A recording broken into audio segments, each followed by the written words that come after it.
might have to turn the radio off. Why? Why? So we'd like to welcome you to our new season 2 of our very fine podcast. Welcome, welcome. The original podcast was just something we came up with, and now we're waiting on news for our season 4 of the TV series. But the podcast has really taken off, hasn't it? People like listening to it. We like doing it, and we want to keep doing it. This time we're looking at cars we might buy, but we might also look over cars that we can't buy because they're not for sale, and that's okay. We're lending an assessment or an opinion. So if you're listening and you've got an interesting car, you probably know what we like, then get in touch. We're also recording many of these episodes on video. Not quite a television show, but see what you think. Shh, Gus, the podcast is starting. Oh, is it now? Thank you for staying with us. I hope you like the cars we found. Welcome back, everybody. We are podcasting again, aren't we? Yeah, lucky old us, lucky old you. Lucky old us. And I've got a car which I think is fantastically relevant for us. I haven't covered it up because I don't have a cloth with me. Ah, okay. It's that way. Oh, okay. I think I can work out what it's going to be then, Gus. But when I say it's relevant, it's relevant because I think we've got to do one of these cars because there was loads of them made. The scrapyards are full of them. They're relatively cheap, and I think they're quite cool. Yeah, I agree with that part. And I also understand why the scrapyards are full of them. Yeah. And I also understand why there were loads made, which is good. It's not the car I would rush out and buy. I don't think I would either. No, but I can say, I'm just walking out to this one now. It's a pretty looking car. Yeah. Stood off the rear quarter at the moment and just looking down the lines of it, it's nice. Shall we explain to everyone what it is? What it is? The big secret that's just over there. Yeah. It's silver. It's silver. It's got Jaguar. Oh, you're presenting this one. Yeah, well, no, it's okay. It's a Jaguar XK8. I think this is early 2000s. This one, it is, isn't it? Yeah. It's MReg. And I came across this through a third party. And I thought, well, this is perfect. This will be perfect for us because it was relatively cheap. Mm-hmm. You can buy a fantastic one for 11 grand and they go down from there and you can pick up some bargains. Yeah. They did a supercharged version, didn't they? Yes, they did. Yes, Which just after a couple of years into production. Yeah. Because wasn't it like it's a 32-valve V8? Yeah. 3.2? I think so. 4 litre. I know that it was the first engine they made after the straight six, wasn't it? It was their first engine that they'd made after that. Yeah. Yes, I think so. What I can remember, not in great detail, was there was a sort of 3.2 and then there was a 4 litre. I might be completely wrong. I think you're right, and I think that might have been the one that was supercharged. Yeah, and then after a couple of years after that, then they went up to a 4.2 as well. So the engine range changed quite a lot in the period. Yeah. This is... no, this isn't MReg. That must be a private plate. That's a private plate, isn't it? Oh, it'd be interesting. I don't know what age this is now. No, I don't. It started in 96, didn't they? Yes, they did. That was the first year. Yeah. I remember that because I remember doing a job with them in 96. And wasn't the supercharged one bought in 2 years later? So that would be like 98. Okay, moving around to the front of the car. Okay, so it's silver. Did we say it was silver?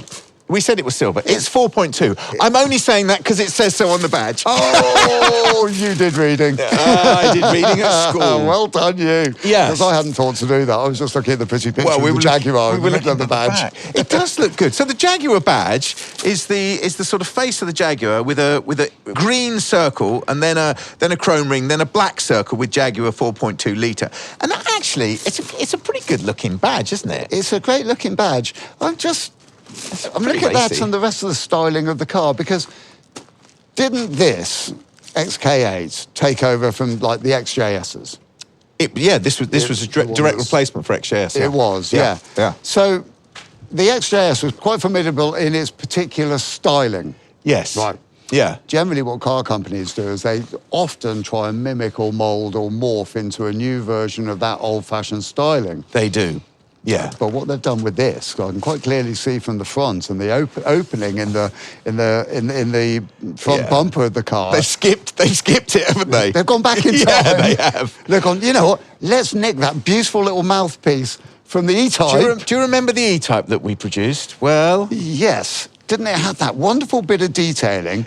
Well, let's use that again. Before they'd been launched, I went down to Visola in Italy, which is Pirelli's test centre, and we had a matte black one of these. Matte black? Whoa! Me and a journalist drove all the way down through the UK, down through Europe to Visola, to the old Augusta factory. How cool did you feel driving around in a matte black XK8? Very cool. But it's interesting because the whole premise behind this was that this was, like you said, it's leapfrog. So the XJS, when it came out, you know, it was sort of sporty when it came out, but it morphed into something else, didn't it? It became a gentleman's cruiser. Exactly, but it was never the cutting edge like an E-Type was it? Really? No. In the minds of the public, I don't know if it was particularly. I think sort of no, not really. I mean, in production time, it always it was a bit sporty. Yeah, it became this gentleman's cruiser. Yeah. It was that whole thing about a cigar and a tumbler of whiskey, wasn't it? Yeah, exactly. Yeah. And then in latter years, it became the sort of, you know, the coolest gangster-looking car you ever got, you know. And there was racing versions, and the V12 did really well in racing, didn't it? Which gave it some kudos. Yeah. But yes, they've gone back. And what I was going to say is I remember, so when we took that car down to Visola, they were very much pushing this as a sports car again. But it's a sports car with armchairs.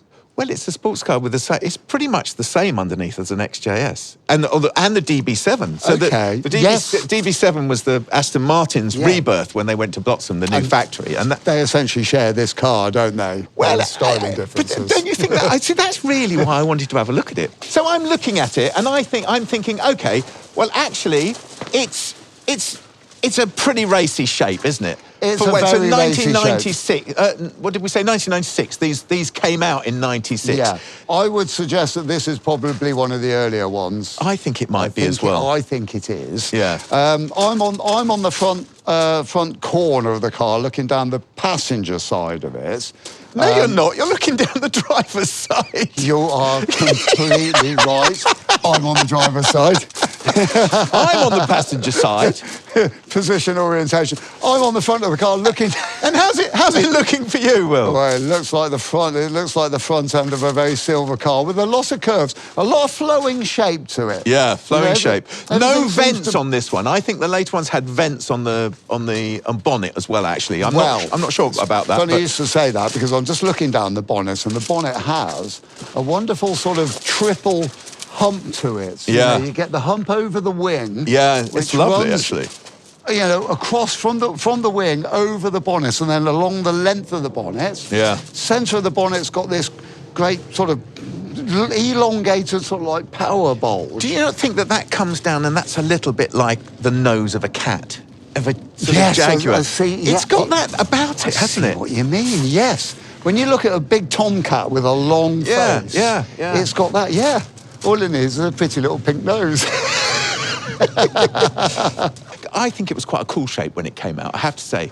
I think it's a very, very cool shape. I do know what it got knocked for a lot when it came out. Which was what? The car was a very cool shape, but the back end. Yeah, it struggles at the back, doesn't it? They struggled at the back. Yeah, and wasn't it down to the fact that they had a set of golf clubs in the workshop and they had to be able to fit that into the back of the car? I think that was a thing. I don't know whether that's an apocryphal tale or not, but I've certainly heard that before. So I suspect that was something about the marketing of it. One of those things that sort of goes down in history, isn't it? Whether it's true or not. Yeah. It's always a thing that's mentioned. Oh, you can get your golf clubs in the back of it. Well, fantastic. I like the overall shape of it, but I dislike the rear lights, and I sort of dislike the front lights. The lights are, well, it's very difficult. They're oval in effect, but they're cut out where the boot comes in.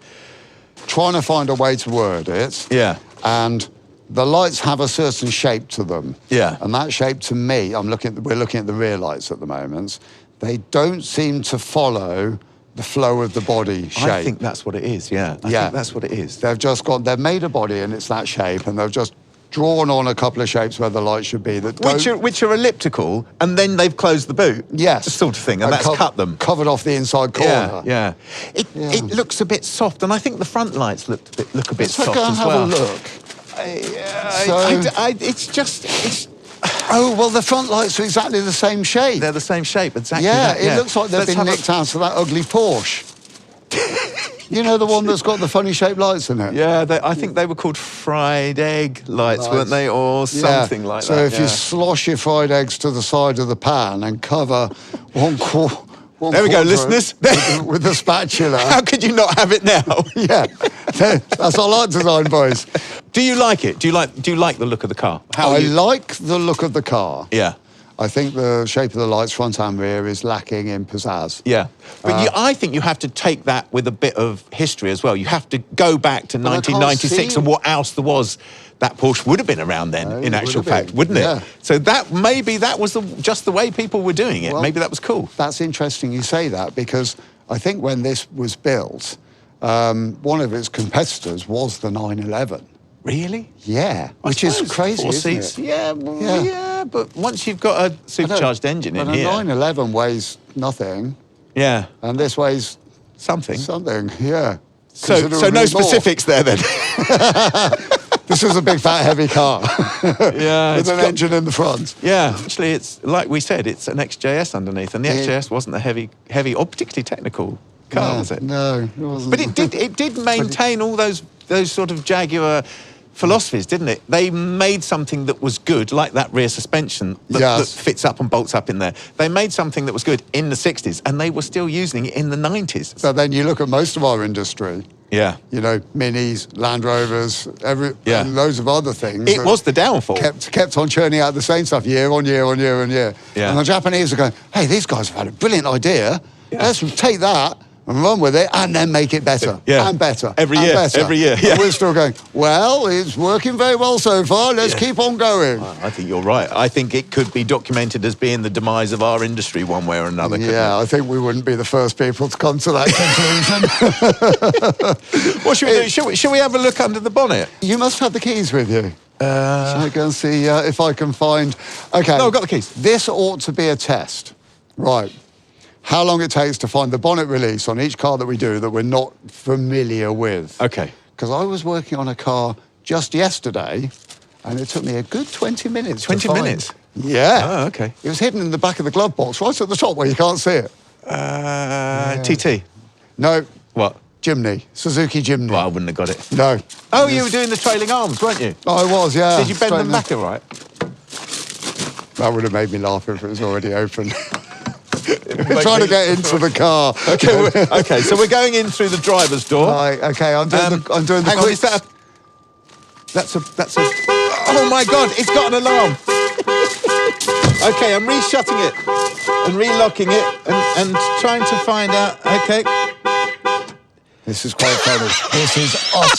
This is utter proof that neither of us are used to owning cars that have alarms or even a locking system that works. I'm assuming this has probably got set.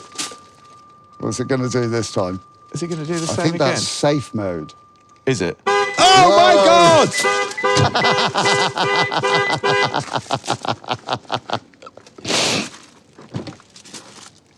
Okay, I'm tentatively opening the door for a third time. Just waiting for the alarm to go off again because I'm still laughing from the first time. Okay, we're in. We're in. No. Hearing that alarm, it's not Larry. Even that's refined. It's quite refined, doesn't it? No one's come running. No, exactly. Well, there you go. Alarms are handy, aren't they? I think we should take a break before we go in there, don't you? Yeah, so I think one. Shall we? Love a cup of tea. Yeah. My hands are cold. Yeah, me too. Right, come on. I've got my heated jacket on. Right. And we're back in the game. Right, we're back with our silver Jaguar XK8. With funny-shaped lights in the back. Funny-shaped lights in the back. And a refined alarm system, which is enough to upset you, but not enough to get people running to you going, oh, somebody's trying to break into your car. And the police haven't turned up either. I think seeing as I'm presenting this car, you should go in the driver's side. Okay. You go in the driver's side. Well, I was actually quite excited still about thinking about trying to find the bonnet release, but we're going inside, aren't we? What do you want No, to do let's do first? it. Come on. I've just spotted the interior. Okay, come on, let's go and have a look. Okay. Then. So we're going in. Will's going in the driving side. I'm- I'm going in the passenger side. Initially, we've got leather seats. Yeah. Very, very thick leather on those seats. Yeah, I'm I'm just going looking. in. I'm going in. The way the seats are upholstered Hit my is head. they've got good firm cheeks on the back of the seat to hold Yes. you in place when you're wanging across those moorland roads up in Yorkshire somewhere. Although, to be fair, Will, there's so much leather on there, they're so slippery that I don't think they'd really hold you. No, would they? you'd need your seatbelt done up quite tight. But I sort of feel like I'm sort of fitting into the seat quite well. I'm very And slidey it's a on snug mine. interior. See, instantly, I would say that the interior always, and this is a very good one in actual fact, always lets these cars down because this is where it's an old man's car, isn't it? Yeah, I've got a theory on this. Go on then. I think the flashier you make something, then the quicker it falls out of fashion. Yeah. Or starts to look tacky or tatty. Well, this is a combination, isn't it? Because this is a combination of what they did best. Yeah. The wood, and it is real wood, although Well, they've tried their hardest to make it not look like that. And that's worked really well because I would probably argue that point if I didn't know that wasn't real burr. Yeah. I only know because I going on. remember when they came out, they were very proud of that. They've put half a mile thickness of lacquer on it, Yeah. which, to give it some due, it's actually worked quite well because my favourite stone when it comes to gemstones and normal stones and stuff is that stone Tiger's Eye. Yeah, that's what it looks And like. that's a beautiful thing. And this is quite reminiscent of a finely polished bit of Tiger's Eye. Yeah. Which is my favourite stone. But this is that's such an odd colour. It's kind of like It's got a bit of a green tinge. grey, silver, green. But then it hasn't continued down to the caps of the doors either. So we're looking at the dash, and the dash is swathed. It's a very thick dash. I'd say it was like 6 inches thick, maybe a bit thicker than that, tapering off elliptically towards the edges. That's a nice shape, though. It's a nice shape, yeah. Yeah, it's like a sort of slice of fruit, really, flat across the bottom, curved on the top. What fruit would you go for? That's a mandarin. Mandarin, yeah. Slice of mandarin. Not one you slice. A segment. Yeah, exactly. But what they've done is they've updated it with the very, very deeply sunk in instruments with chrome bezels around the edge. So it's trying to be a classic, but an updated classic. I don't think it really worked. What I'm looking down is into those 3 clocks that you were just talking about. Is like they've kept it really simple. I've got a temperature gauge, I've got a fuel gauge, I've got a speed. I'm looking over Will's shoulder now, God. trying to see in because they're so deeply recessed. Sorry, keep And a going. rev counter. No, that's okay. You can look over my shoulder. It was only slightly creepy. Joking. It's very simple in there. There's not too many things going on. Yeah. Which is great if it's going to appeal to sort of the more gentlemanly sorts. Your young tearaway in some sort of Cosworth is going to want a lot of numbers and a lot of gauges and dials. But there's not a lot generally. It's a very clear dash, isn't it? I mean, it's got a little screen here. I have no idea what comes up on that. I mean, neither. I bet you, going back to the sort of 1990s, Yeah, this car mid is, to late 90s, isn't it? that screen there is the computer screen. And in the day, it would have been so jazz. I think it would probably tell you what your MPG was, which you would never want to see. Oh, no, you don't. Certainly wouldn't want to see No, that. what your econoscope would let you know. Yeah. Probably no sort of GPS in there. This wheel, normally, these cars normally had half wood, half leather, which I hated. But this one's got all leather, which actually is better, isn't That's it? really nice, Yeah. I think the way you got that section of wood at the top always just looks a little bit cheap. Yeah, it did, Yeah. didn't it? That's Yeah. weird. But this, and Yeah. it's got early sort of Malatinas on here. It's got the Malatinas? Isn't that what these are called? Well, that's push word, isn't it? I think it's Italian. never heard that That's before. what Oh, Ferrari that's call great. them, and I think that's what they're called. Oh, I'm just pushing my Malatinas. Don't push Listen, them because you that don't. one's going to set the telephone off. Well, exactly that. Yeah. Yeah. And the other one's the emergency service. Yeah, the airbag test button. But so what has it got then? It's got okay, so it's got volume up and down, hasn't it? Okay, yeah. Right hand side seems to be the audio stuff. The left-hand side, that seems... It is telephone, isn't it? Yeah, telephone. Yeah. So we've got volume on the left-hand side of the steering wheel with a telephone in the middle. The right-hand side seems to have a cancel button in the centre, and then set, plus and minus above and below that. Another series of Malatinas down here. I do hope that's the word. Well, so do I. It's a great It is now. It has a brilliant word. Do you know what? If it's the right or the wrong word, I'm going to use it anyway.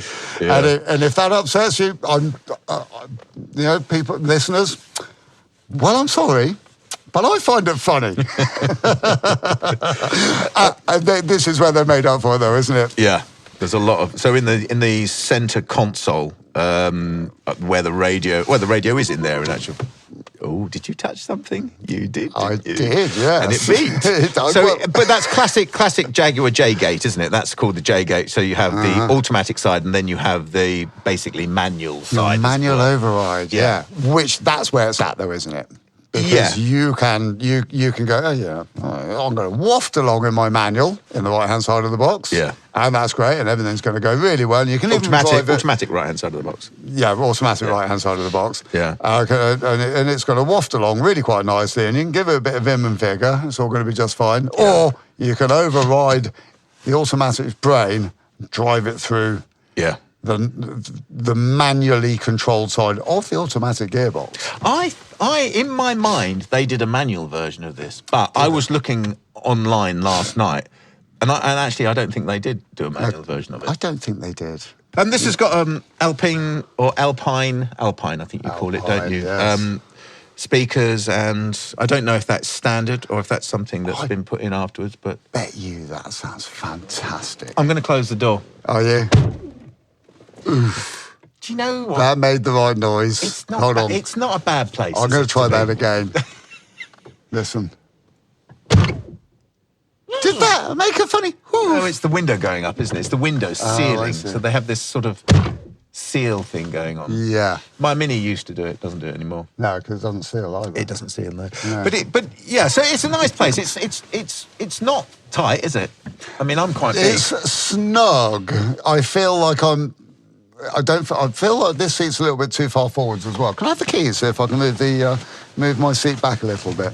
I feel very comfortable. Do you think the alarm's going to go off again? It's going to be a lot louder if we're in it and the alarm goes off. Go on. Let's see. All right, I want to move my seat back. So yeah, go to your what I would call deck chair position. Not a lot of room in the back. There are seats in the back. There's not a lot of room. So what we haven't really remarked on is the state of it in here. It's very good, isn't it? Oh, so the whole screen in the middle is a clock.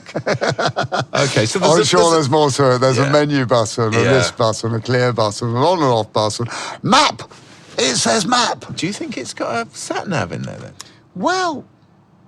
Oh, it'll have individual DVDs that go in the boot, won't it? With different mappings on it. I would imagine at this age, because that's quite early on, isn't it? Taking a guess at it, I would go with that. I've realised that the heater's on and it's blowing cold air on my legs, so I'm going to switch the ignition back on. Okay. It probably is. I would have thought. Let's take a guess at that. When we get to the boot, we can see if there's a changer in there. Also changer. Yeah, I think that's what it'll be, unless it's in the glove box. Yeah, but no, going back to your question, do I feel comfortable in this car? I do feel comfortable in this car. I sort of feel like it's the car that I could do a lot of miles in. I think I probably could as well. I'm already doing that thing as well. What? You know, in an automatic where your left hand that doesn't have to do anything goes into a funny pose as you're driving along. Do you ever get that?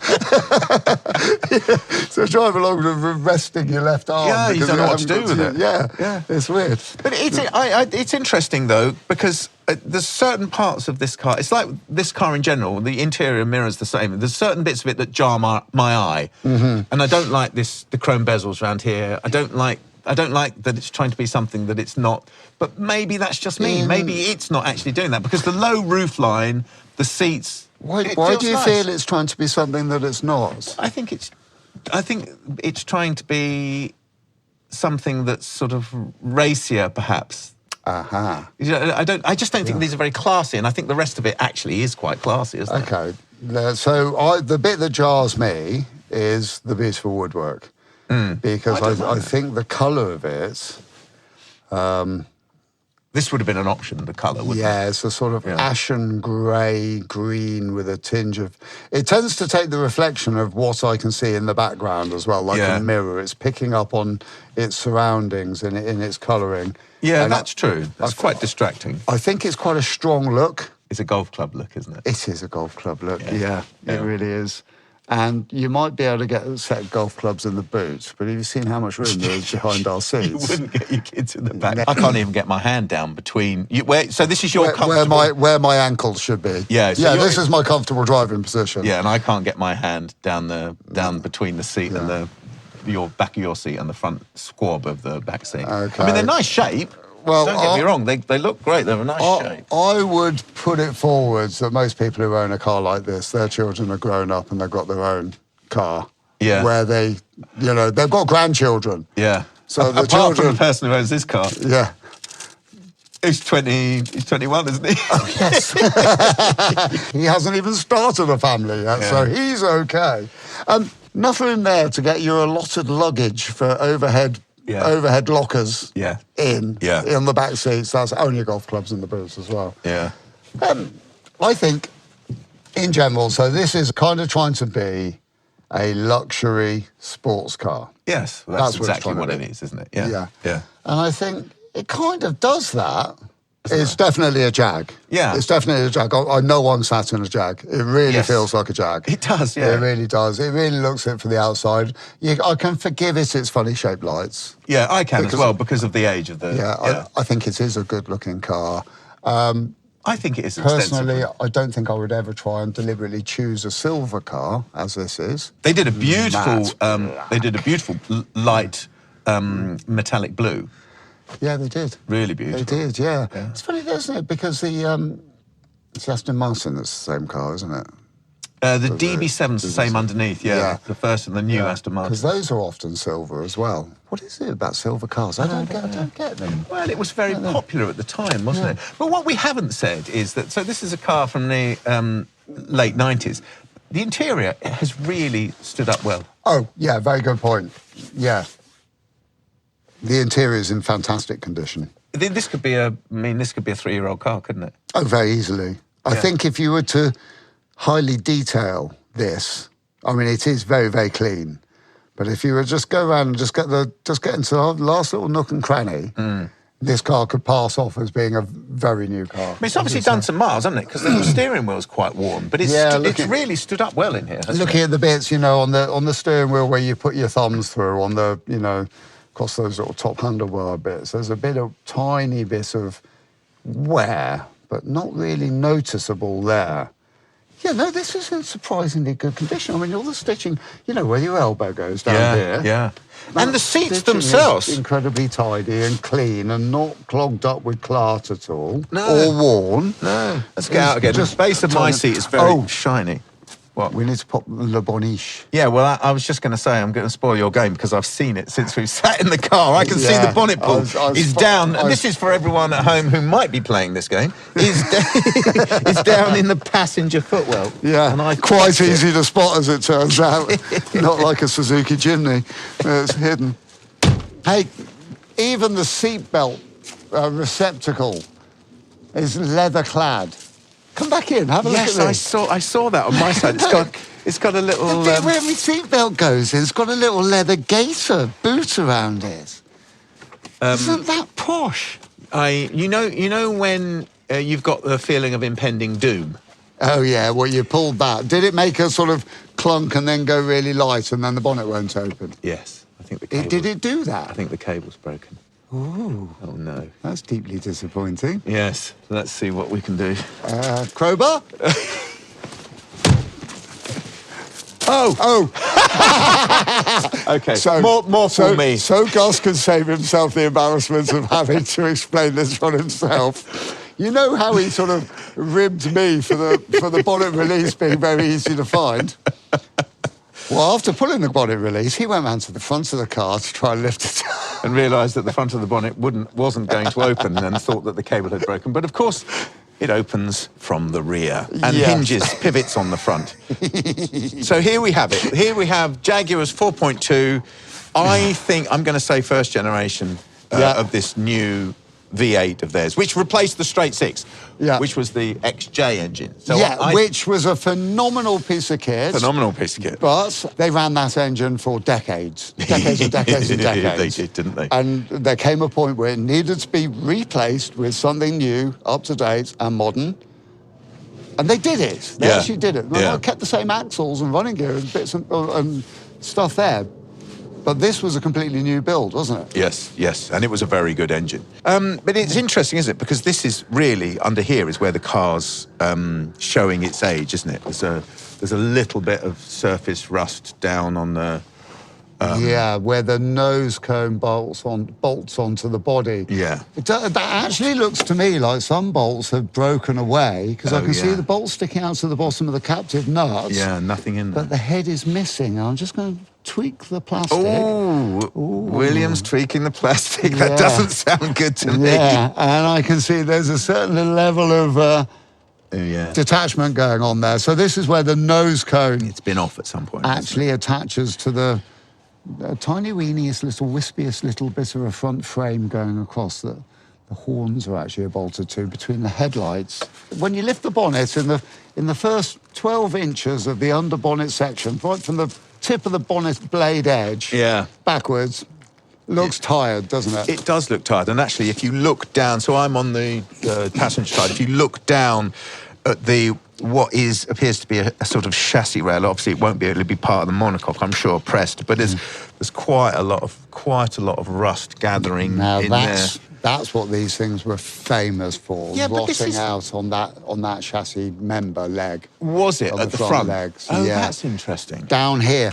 And do you know, I can actually see crusty rust. Yeah, I've got a head torch somewhere, but I think it's back in my car. Yeah, I'm looking down here, and I can see what looks like flakes of rust, platelets of rust coming away from the...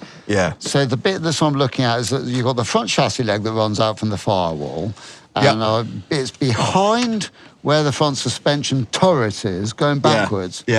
Now, at the bottom right of that. Close to the exhaust pipe.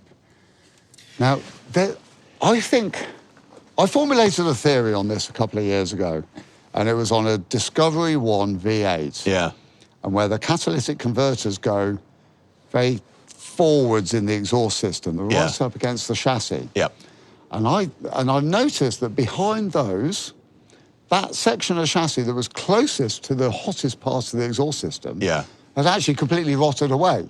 Because it gets hot, gets cold, gets hot, expands, cracks. Yeah, and every time it does that next to a cold chassis in a moist air... condensates. Condensates on it, inside the chassis. Inside the leg, that makes sense, and it rotted from the inside out. Yeah, that makes sense, doesn't it? And to do anything about this at all, I mean, that's never going to happen, because to do anything about this, you've got to take so much out. This is, engine, gearbox out of the car.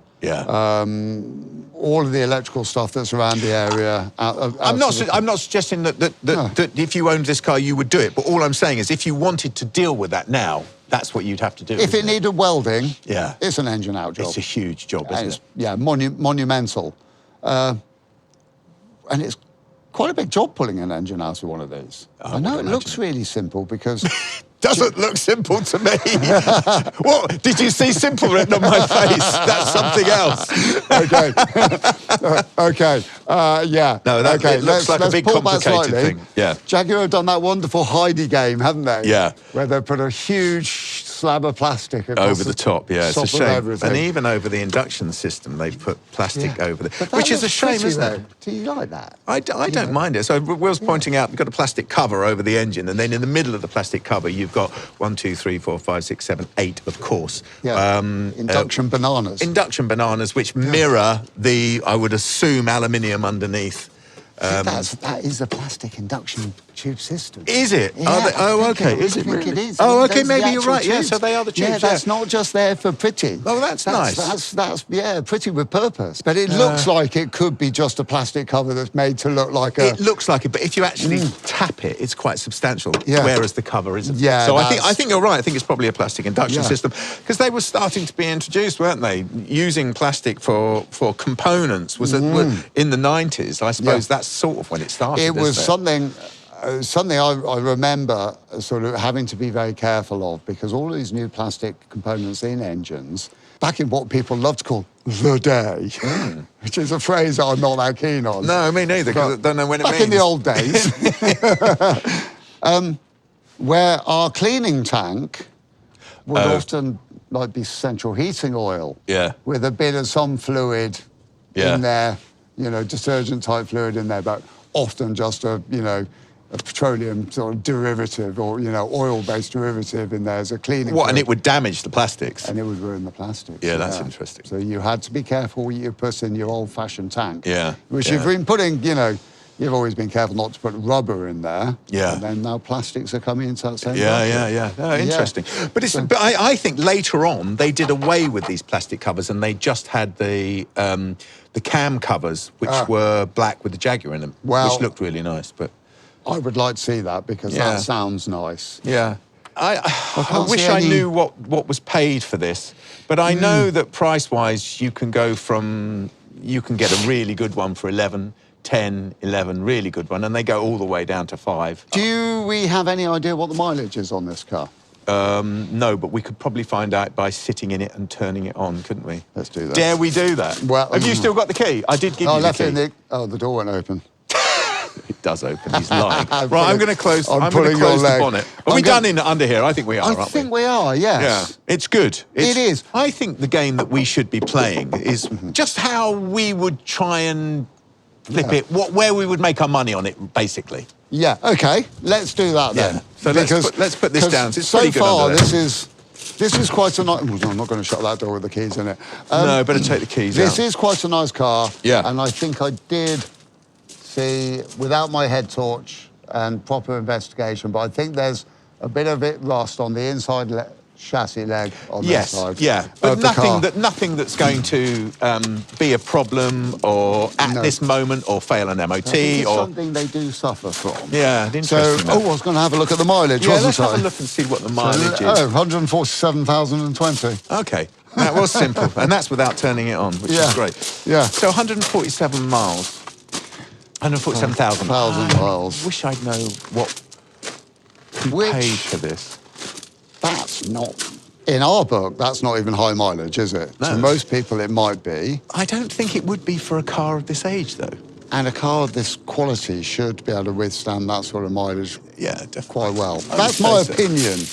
I was just noticing, actually, talking about the bodywork, this rear arch on the driver's side has got a little bit of, I don't know if it's had a bit of a clunk or if that is just where they go. I think that this is a place where they go. It's where it catches all the muck. So it's the back of the rear wheel, the back arch of the wheel arch, of the rear wheel arch. Certainly the best place to get stone chips, isn't it? It certainly is. Right where we throw them up. And you think these things have spent a lot of time driving up and down shingle driveways, haven't they?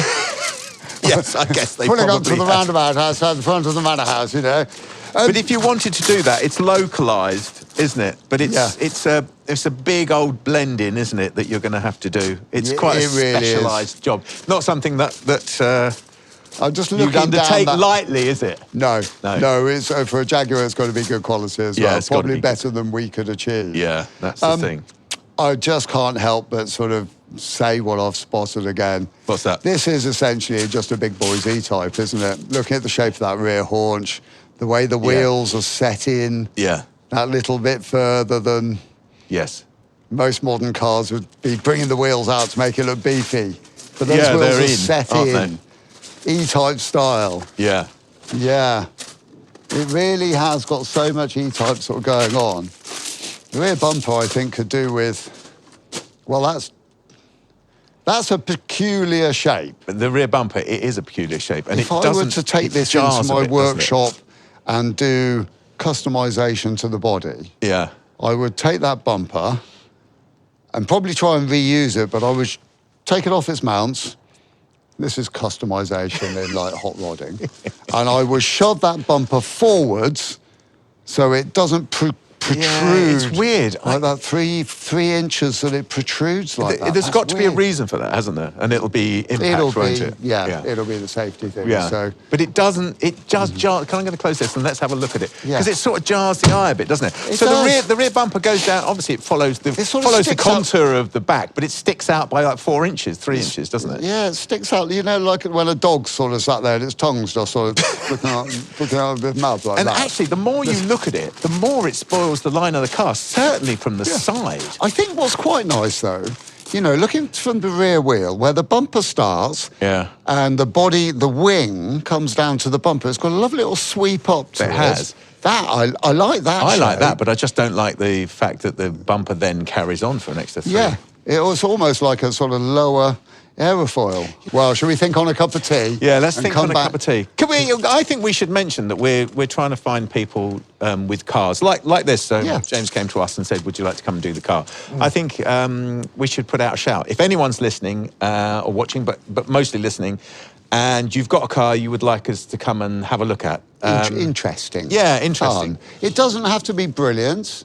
It can be the simplest car. Yeah. It can be in the poorest condition. Yeah. Or the best condition. It doesn't have to be for sale either. No, we could just come and have a look at it, and we tend to go to things from a would we buy this for a flipping bangers? Yeah, exactly. In our own way, which is our way. Yeah, yeah.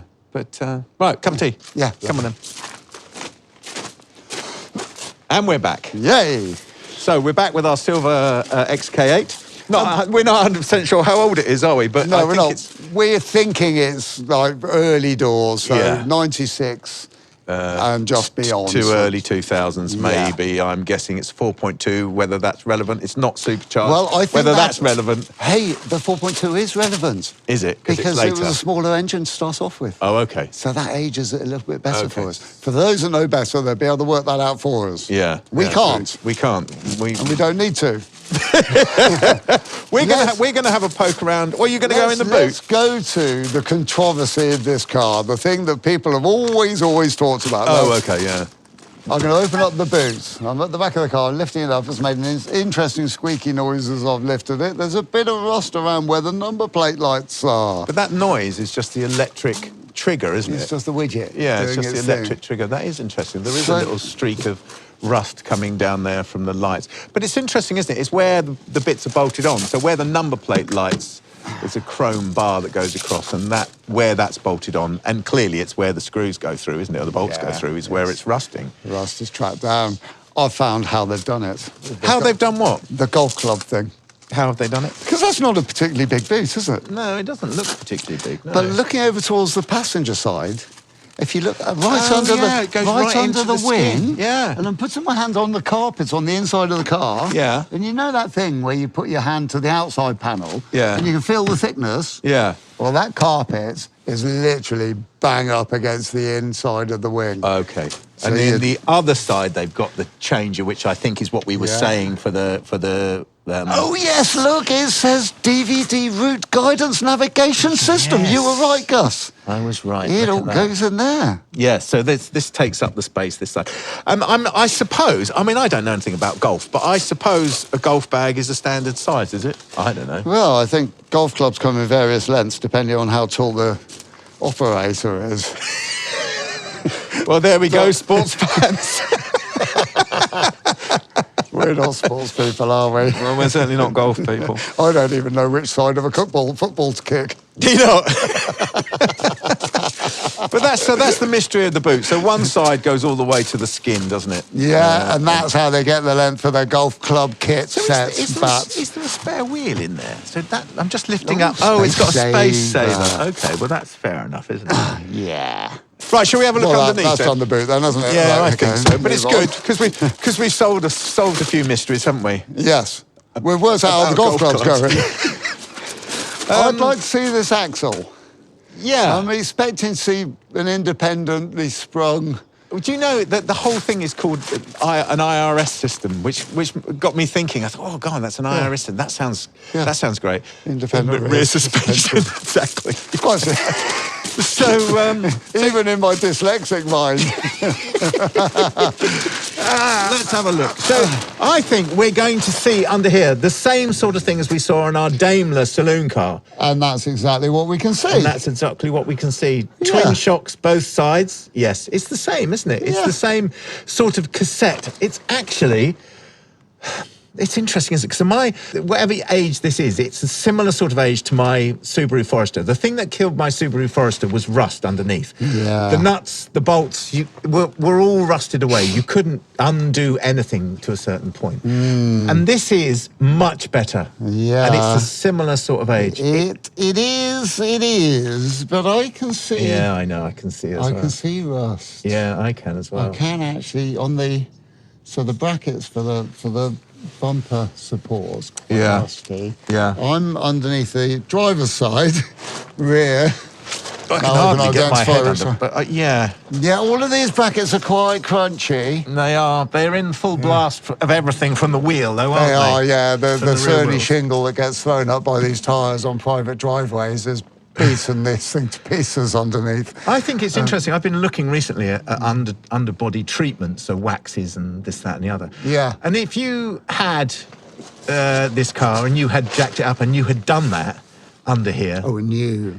yeah, new, or you could still probably do it now. It would give it an extra life. With some of the modern ones, Yeah, they are designed for the older car. Yeah, when they've got a rust inhibitor in them. Yeah. And it would be very much worth doing this because this is at it's sort of at a cusp, isn't it, now? Yeah, it's savable. Yeah, I think so. It is savable. I can't see any bulge. I'm looking at these chassis rails that run over the rear axle.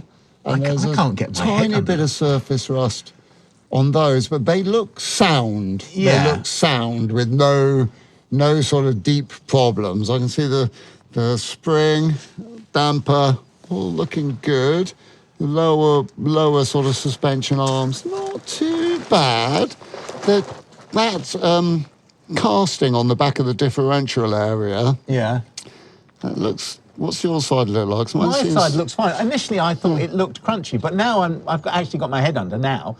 It looks fine. Yeah. That's what I was saying. If that was preserved, this is a good time to do it for this car, I think. I think what we're saying is if this is a medium-priced one, is how you'd ever make any money on it. Because it's all pretty good. Yeah. It's all as you would expect it. Yes. And undersealing something isn't, I mean, don't mean undersealing it because I don't really believe in undersealing, but you know, putting that sort of preventative rust repellent waxes on them or it's not, no one's going to appreciate that, are they? Well, no, but how are you going to make this car appealing? Because what I'm seeing at the moment is, you know, as you said earlier, the sort of top end of the value of these cars is like sort of 10 grand-ish. Yeah. And you can go and buy one for 2, but it's a minger. Yeah. So if you go and spend 6 grand, could you turn that car into a 10 grand car? Well, that's a big leap of... Yeah. That's a big leap in the financial side of stuff. So you'd have to be looking at a 8 grander, and the best you can get. You'd have to buy well at 8. Yeah. And do... And I think what I'm seeing is tidying up of rust spots around the car. So it's mainly going to be that sort of stuff. Rear wheel arches, rear bonnet. Yeah, under the bonnet where they seem to So go. spray work, which is, well, it's a lot of work, and you've got to get it right, haven't you? Yeah. That's the... But what I'm thinking... I'm rolling out, sorry. What I'm thinking is... Sorry, what you're thinking is what? If you could... You've got to start off with a good car.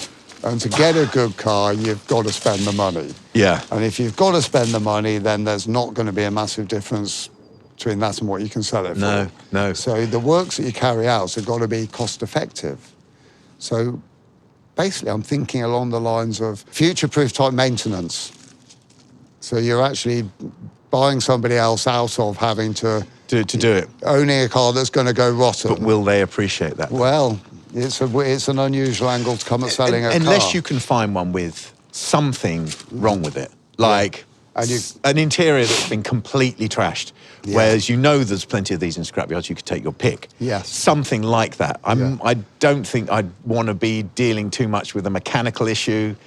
Very, very costly. But maybe if there's a lot of them about, you could swap an engine. Maybe Yeah. you. I mean, I don't know. I've not looked at the prices, but I just think that if we had one, it would need to be something big that we could buy a very cheap one and then sell it. We'd have to buy one that was broken, that was damaged or broken or worn out in one particular area, which we could fix. Yes. Say the front wing was stoved in. Yeah. But there was no mechanical damage behind that. Yeah. Then I think you could potentially just could potentially turn a few quid. Yes. But not a terrible amount. Yeah. Or maybe it had a crash in the front suspension or something like that. Something that wasn't too bent. Yeah. Localised. Localised, exactly that, yeah. And repaired with second-hand parts where suitable. Yes. And new parts where not. Yes. I think if we've got to sum this up, in my mind, I still quite like it. I think it would be a great car to cruise around. I think if you were in John O'Groats and you had to make it down to, Land's End, and you had to choose a car to do it in, this would be a very nice car to gobble up the miles in. It would be fun, it would be exciting, and I bet you'd feel quite refreshed by the time you get out at the other end to play around a golf. Right, on that note, we're going to go. Thank you for listening, everybody. We'll be back next week. With something interesting. It's my turn next time. It's your turn, isn't it? It is. I've got have you got anything? Have you? I have. Oh, great. Good. Yes, I have. Good. All right. Well, thanks for listening. And thank you very much, everybody. It's been a pleasure, I'm sure. The Flipping Bangers podcast features Gus Gregory and Will Trickett, is produced by Dan Allam and is a Just Might TV production. International copyright is asserted. All opinions are personally held. Audio engineering is by Stephen O'Toole. We've used a sample of music composed by Tatimi and Lenny B at Upbeat. If you'd like to get in touch, please visit justmight.tv or chat to us via Instagram at Flipping Bangers. Thanks for listening.